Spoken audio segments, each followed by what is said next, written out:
Hello' friends, job information চেনেললৈ আপোনালোকক পুনৰবাৰ স্বাগতম জনালোঁ। অসমবাসীসকললৈ ভাল খবৰ আহিছে।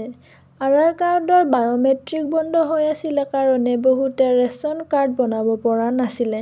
কিন্তু অসম চৰকাৰে এইটো কথা লক্ষ্য কৰিলে আৰু মাননীয় কেন্দ্ৰীয় গৃহমন্ত্ৰী অমিত শ্বাহ ডাঙৰীয়াৰ সদিচ্ছাৰ বলত পুনৰ আধাৰ কাৰ্ডৰ বায়'মেট্ৰিক মুকলি কৰা হ'ল। এতিয়া সকলোৱে নিজৰ নিজৰ ৰেচন কাৰ্ডসমূহ বনাব পাৰিব।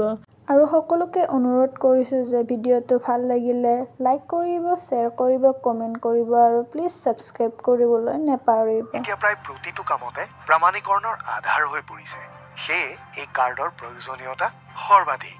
বেংক একাউণ্টৰ পৰা ৰেচন কাৰ্ডলৈ সকলোতে আবেদনকালত আধাৰ কাৰ্ড নহ'লেই নহয়। কিন্তু বহু ব্যক্তিৰ আধাৰ কাৰ্ড হোৱা নাছিল।